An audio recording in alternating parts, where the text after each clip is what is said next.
Why'd they come out with this new version of How to Train Your Dragon? I mean, the original just came out, in 2010.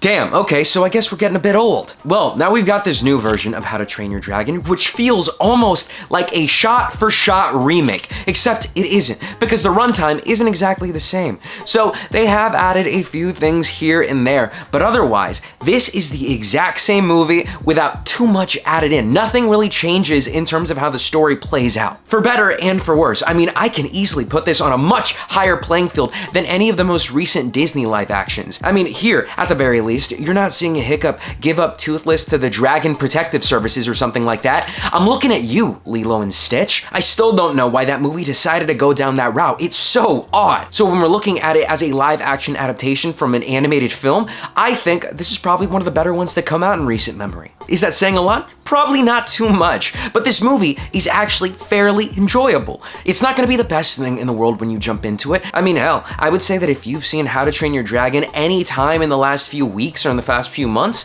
this is going to be a bit of a slog for you to go through, because it is the exact same movie going through the exact same paces. If anything, it's gonna be a little bit slower, because without that energy that you get in the animated format, people tend to linger on a little bit longer. Things take a bit more time with real people and real events. You might even equate that to this movie not having the same amount of charm that it did in the original animated version, and that's fine, because I feel that they're really able to fulfill their goal to the extent that they were actually looking for. And what I mean by that is that I think if there's a kid out there watching the How to Train Your Dragon movies for the first time and they start off with this film, this is gonna be one of those movies that's gonna be held in a very special place for them. Like I said, it holds every single moment from the original one, beat for beat. So that means every single emotional climax that you have in that original movie was translated rather well in this live action version. For someone who has no prior knowledge or experience of this How to Train Your Dragon universe, this is gonna be just an amazing thrill ride for them, and I wouldn't be able to blame them. The way that they're able to portray this world is really faithful to the original animation. I'm not gonna be the kind of guy that's gonna be so nitpicky and say,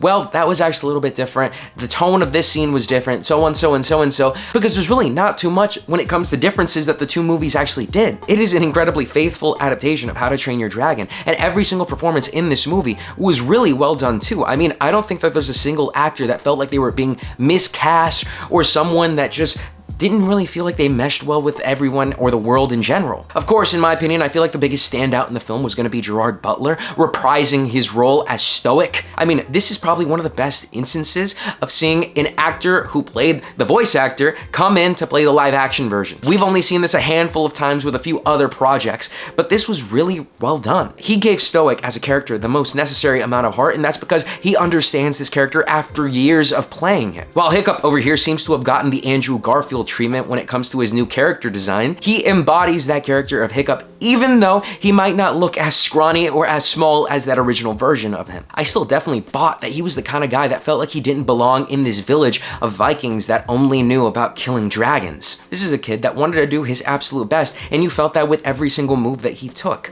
All of our side characters, Snotlout, Astrid, they were fantastic. Astrid's actress, for the longest time, I was just looking at and saying, I know her from something, until it clicked in my head that she was the girl in Last of Us. Well, there's that, and also the fact that she looks identical to her mother. Aside from all that, she was fantastic as Astrid. I wouldn't say that she was lacking in any regard. None of these actors were. The twins were so funny. Every time they opened their mouths, I laughed. I wasn't really expecting that because I thought I was probably gonna cringe more often than not. Nick Frost joining the cast was something that I found a little bit interesting, but it actually worked out so much. Overall, I feel like this movie was done with enough care and respect to the original source material that a lot of my grievances don't really matter. This movie stuck to its roots from pretty much everything, whether it be the music being identical to what you got to the original movie, or with the designs for the dragons themselves. Because I am on the camp of people that say that Toothless's design looks a little bit too smooth for real life, but for this movie, as it's going for that one-to-one similarity in terms of how it's done, I think it's played off really well. You get their intention, and it's much better off than an overly designed monstrosity that you can get on the other side of the aisle. So I'm glad that they went with this route because it didn't feel distracting, and it didn't feel like they were doing anything that was too terribly offensive. I mean, that's probably the best way that I can describe this film. It's a movie that is not offensive in any way possible. It plays it safe at every single regard, regard, and it gives you the same story that you've seen probably a dozen times by now. When it comes to the camera placement in this movie, it really sticks close to our characters. Sometimes a little bit too close, I would say. When it comes to things like the dragon rides, that was actually a fantastic way of putting the camera, in my opinion.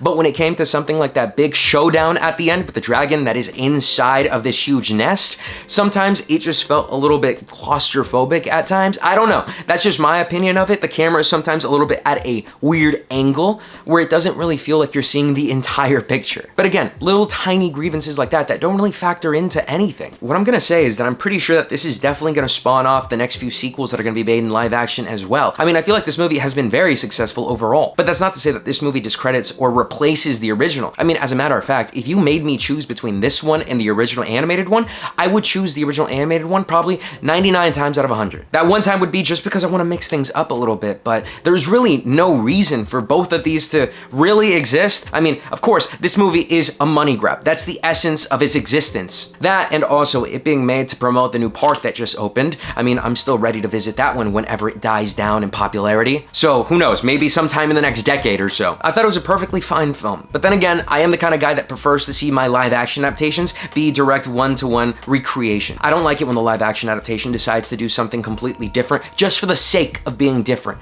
If a movie tries to do something different, I hope it does it to stay true to the original source material or to expand on it by a lot more. Just doing it for the shock value or anything like that really kills the vibe for me. So I'm glad that this movie didn't do that. But with that, I think that pretty much wraps up my thoughts on this new How to Train Your Dragon movie. So I gotta ask, what do you guys think about it if you have seen it? Do you think it's worth a watch, or do you think it's just a waste of time and you think that it's better to just stay at home, put in your Blu-ray copy of How to Train Your Dragon and just watch it from there? Please let me know down in the comment section below. And as always, I was Randy, and I'll be seeing y'all next time. Peace.